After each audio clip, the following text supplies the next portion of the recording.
All right, get ready, because today we are diving deep into the world of Einsteinium.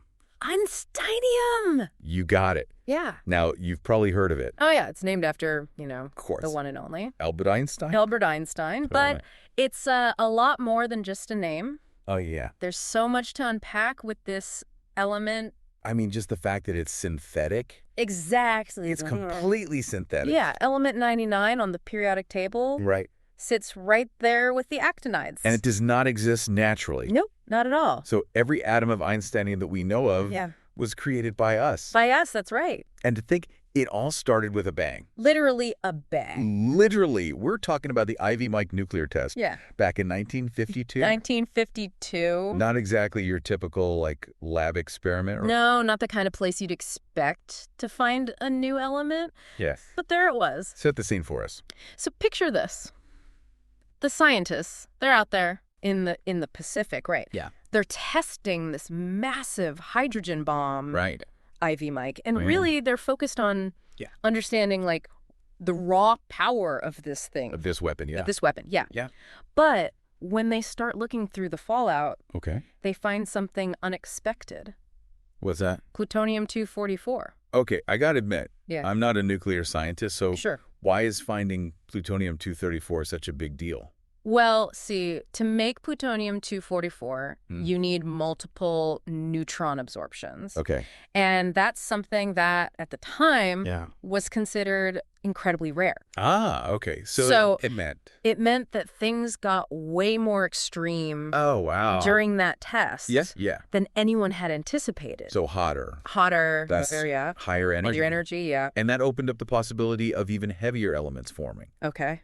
And that's where Einsteinium comes in. So how do you even begin? Right. To look for a brand new element Yeah. in the aftermath of a nuclear explosion. I mean, talk about an extreme scavenger hunt. Right. They flew planes with filter paper No way. through the cloud Wow. to capture samples. Wow. Then they collected debris from the coral around the test site. That's incredible. And even then, isolating Einsteinium, that was a whole other challenge. Right. It took them Yeah. weeks of work Really? using techniques like ion exchange to finally isolate it. And how much did they actually find? They only managed to get 200 atoms. The 200 atoms from Einsteinium. of Einsteinium, specifically Einsteinium-253.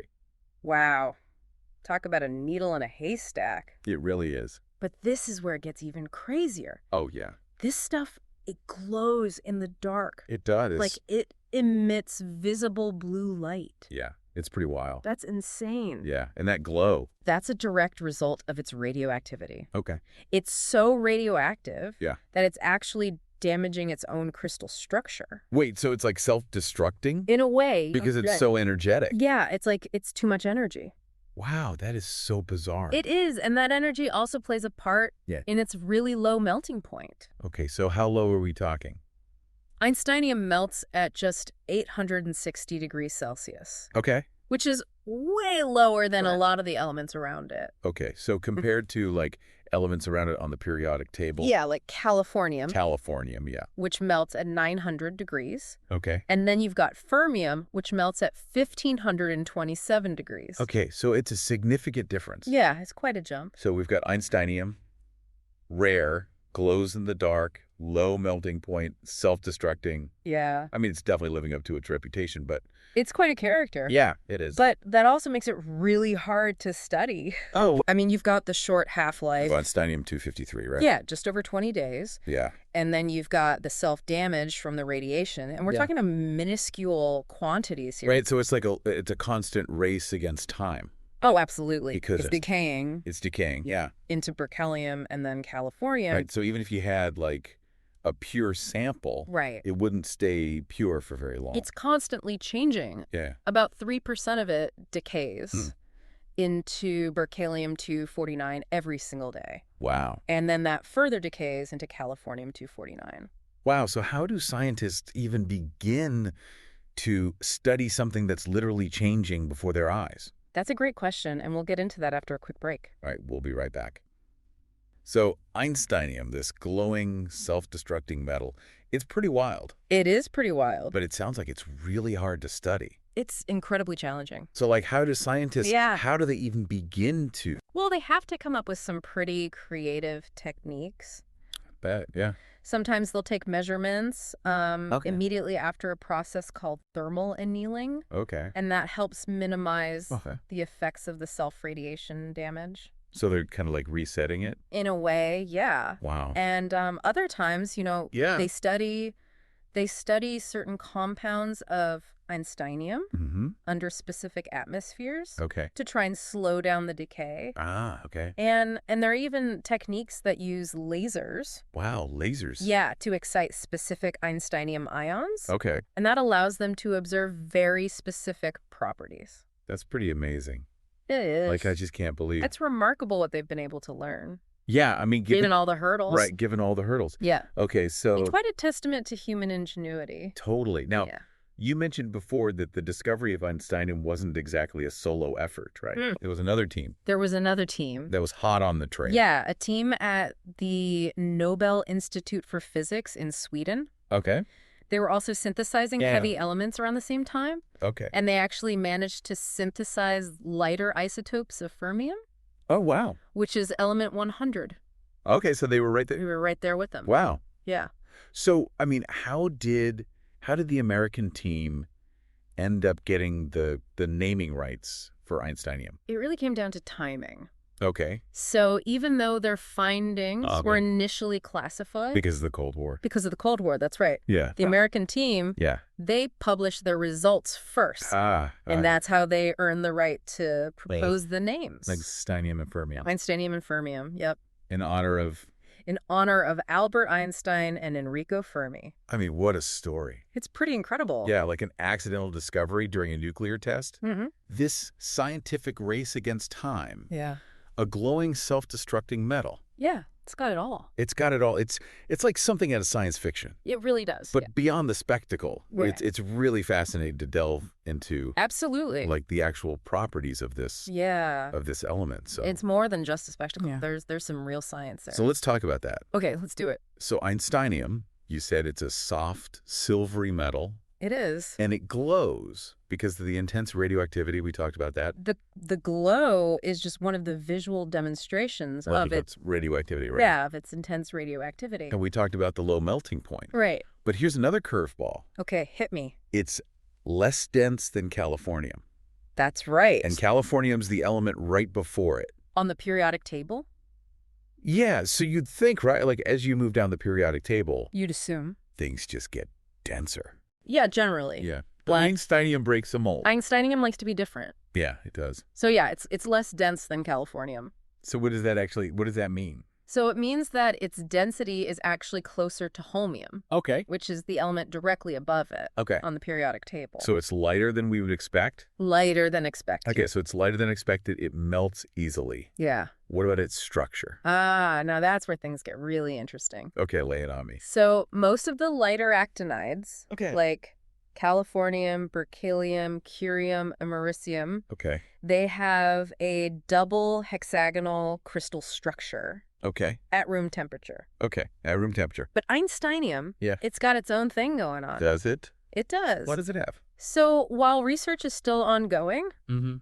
it appears that Einsteinium has a face-centered cubic structure Okay. at room temperature. At room temperature. Some reports suggest there might be a hexagonal phase, Of course. but it seems like it transitions to the face-centered cubic structure when it's heated. Oh, okay. So it could be both. It could be both. We're not entirely sure yet. Yeah. But, with Einsteinium, Yeah. everything is in constant flux. It's always changing. Always change it. So it's not just the physical side that's Right, intriguing. right. It's the chemical behavior too, right? Exactly. So like most actinides, Okay. Einsteinium is pretty reactive. Okay. Its most stable oxidation state is +3, Oh. which gives its ions Yeah. a pale pink color in solution. Oh, that's pretty. It is pretty. Okay. But here's the interesting part. What's that? Einsteinium can also exist in a +2 oxidation state Okay, so why is that significant? because the +2 state Yeah. is pretty rare for late actinides. Okay. It's more common Yeah. among the early ones. Okay. So Einsteinium being able to access this lower oxidation state really kind of raises questions about about the electronic configuration of these right. heavy elements and Yep. how they differ from their lighter counterparts. So Einsteinium is kind of like this bridge Yeah, it's like a bridge. between the early and late actinides. Exactly. Fascinating. It really is. So Yeah. speaking of variations, Yeah. let's talk about isotopes. Okay. Isotopes. Isotopes are atoms of the same element, Yeah. but with different numbers of neutrons, Okay. which leads to differences in their mass. Okay. And their stability. Exactly, and their radioactivity. Right. So how many isotopes does Einsteinium have? Einsteinium has 18 known isotopes. Wow. 18. 18 isotopes and 4 nuclear isomers. Okay. And are any of them relatively stable? Well, the most stable isotope is Einsteinium-252, Okay.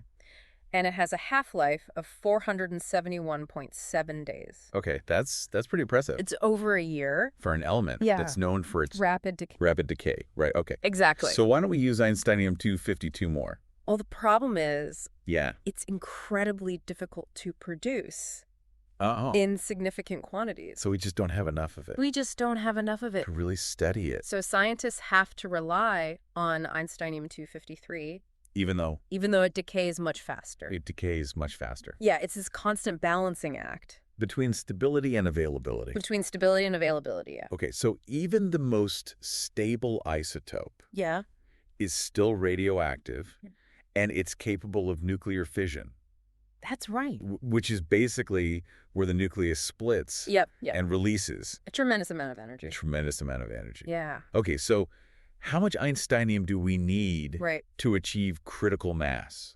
So for a bare sphere of Einsteinium-254, Okay. the critical mass is surprisingly low. Okay, give me a number. Well, we're still talking about amounts that are far beyond what we can currently produce. Okay. So while it's an important consideration, Yeah. it's not something we need to be losing sleep over. Okay, that's good. Yeah. Because I was about to get a little worried. I understand. Okay, so it's not something we need to worry about right now. Not right now. But how is this stuff created?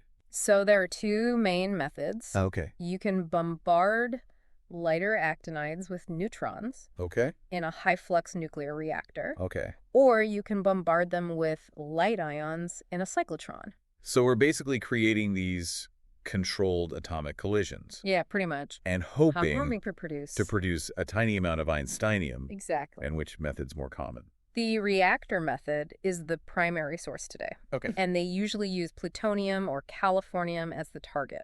Okay, so what does that actually look like? It's a pretty complex process. Okay. So first, you take your target material, Okay. you put it in the reactor, Yeah. and you bombard it With neutron. with a massive influx of neutrons. Wow. And this causes... This causes some of the atoms in the target Yeah. to absorb those neutrons Okay. and transform into heavier elements, including various isotopes of Einsteinium. Okay. But that's just the first step. Okay, so what happens next? Then you have to isolate those tiny bits of Einsteinium Yeah. from everything else. From everything else in the reactor. in the reactor, exactly. And that involves some pretty advanced separation techniques, Like what? things like ion exchange Okay. and chromatography. Okay. These methods exploit subtle differences in the chemical behavior Okay. of the different elements Okay. to meticulously separate them. Wow, that's intense. It's like trying to pluck a specific grain of sand from a vast beach. Wow, that's a good analogy. Yeah, that's the level of precision we're talking about. So despite its rarity, Yeah. despite its limited quantities, Mm-hmm. the fact that it self-destructs, Right. we've learned so much about it. Mm-hmm. It's incredible. That's amazing. It's a testament to human ingenuity Yeah. and our drive to understand Yeah, to understand the universe. the universe. Yeah, It's pretty inspiring. it is. Okay, so Einsteinium, it's this rare, glowing, self-destructing element. It is. But what can it actually do? That's a great question. Is it all just theoretical? Well, Einsteinium doesn't have widespread applications in everyday life, but No, its value really lies in its contributions To scientific research. Okay. It's a key Okay. that unlocks doors To understand to understanding the universe at a fundamental level. at a fundamental level. Yeah. So what are some of those doors that Einsteinium has helped to open? Well, for starters, Einsteinium played a crucial role In in the synthesis of Mendelevium, Mendelevium. element 101. 101. Yeah, back in 1955, Okay. scientists used Einsteinium-253 as a target Okay. in a cyclotron. They bombarded it with alpha particles, Okay. and the result was the creation of a brand new element. So it helped to create It helped to create even heavier elements. even heavier, more exotic elements. That's incredible. Yeah, it's a vital tool Yeah. for expanding our knowledge of the building blocks of matter. Matter, yeah. Yeah. But it's not just creating new elements, Yeah. right? It's also been used. It's been used to analyze the composition Okay. of extraterrestrial materials. Wait, are you saying Einsteinium has been to space? In a sense, yes. Oh, way. So a small amount of Einsteinium-254 Okay. was included in the chemical analysis spectrometer Okay. aboard the Surveyor 5 lunar probe. Einsteinium went to the moon. Well, not Einsteinium itself, Okay. but its signal Okay. helped to calibrate the spectrometer Okay. because of its large mass. Okay. It made it easier to distinguish the signals of lighter elements On the lunar surface. on the lunar surface, yeah. So it helped us It helped us analyze the moon's composition. That's incredible. It is pretty remarkable. Wow. So are there any other potential uses? Yeah, researchers are also investigating Yeah. its potential in radiation therapy. Okay. So because of its intense radioactivity, Mm-hmm. it could potentially be harnessed Yeah. to target and destroy cancer cells Wow. with great precision. Okay, so it could help fight cancer? Potentially, yeah. But this is all... This is still early stages Okay, early stages. of research, and there are significant challenges Okay. to overcome. So safety, I Right. feel like we have to address that. Yeah, absolutely. So As with any radioactive element, Yeah. handling Einsteinium requires Yeah, very strict safety measures. of course. Research on its toxicity Yeah. has mainly been conducted on animals, Okay. and it shows that it tends to accumulate No. in bones and lungs. Okay. Thankfully, its limited availability and short half-life really minimize the risk, but strict protocols are essential. Of course. Yeah, to ensure everyone's safety. Of course. Yeah. So Einsteinium. It's a powerful tool, Yeah. but it's a delicate balancing act. It really is. Yeah, it's fascinating. What's fascinating about it to you? I think it's that despite its limitations, Mm-hmm. it continues to push The boundaries of science. the boundaries of our scientific understanding. You Yeah. know, it makes you wonder, Ooh. what else could we unlock if we Yeah. could produce more of the stable isotopes? Yeah, like Einsteinium-252. Like Einsteinium-252, exactly. I mean, it's just mind-boggling It is. to think about all the possibilities. Yeah, You know, if we found Einsteinium in the fallout of a nuclear explosion, right. what else What else is out there? is lurking on the edge of the periodic table? Yeah. What other mysteries are waiting to be discovered? It's a tantalizing thought. It is. It really is, and I think that's a perfect place to end our deep dive I agree. into the world of Einsteinium, this rare, glowing, self-destructing Self-destructing. element that Yeah. has really helped us to understand. Yeah, it's challenged our assumptions. It's challenged our It's assumptions. sparked our imagination. Sparked our imagination. It's driven us to explore the unknown. Absolutely. And that's what science is all about. It really is. So thank you so much for joining us It was my pleasure. on this incredible journey. Thank you for having me. And we'll see you next time. See you later.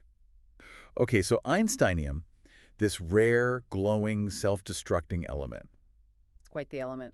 But what can it actually do? Is it all just theoretical? Well, Einsteinium, it doesn't have widespread applications, you know? Right, not in everyday life. No, not in everyday life, but its value really lies in its contributions to research. Okay, so what kind of research? Scientific research. So it helps us understand the universe better. Exactly. It's a key that unlocks, Doors. doors to understanding the universe at a fundamental level. Okay, so what are some of those doors that Einsteinium has helped to open? Well, for starters, Einsteinium played a crucial role in the synthesis of Mendelevium, Mendelevium. element 101. Wow, 101. Yep, back in 1955, scientists used Einsteinium-253 Okay. as a target in a cyclotron, Oh, yeah. and they bombarded it with alpha particles. Okay. And the result was the creation of this brand new element. So it helped to create even heavier elements. Exactly, heavier, more exotic elements. That's incredible. It really is, it's a vital tool for expanding our knowledge Okay. of the building blocks of matter. Wow, so it's not just about creating new elements. Right. It's not just about that. It's also been used to analyze. It's been used to analyze the composition of extraterrestrial materials. Wait a minute, are you telling me Einsteinium has been to space? In a way, yes. No way. So a small amount of Einsteinium-254 was included. In the chemical analysis spectrometer aboard the Surveyor 5 lunar probe. Einsteinium went to the moon. Well, not Einsteinium itself, Okay. but its signal helped to calibrate the spectrometer because of its large mass. Got it. It made it easier to distinguish the signals of lighter elements On the moon. on the lunar surface Yeah, here. it helped us analyze the composition of the moon. It did, which is pretty remarkable. That's incredible. Are there any other potential uses? Yeah, researchers are also investigating its potential in radiation therapy. Okay, so how would that work?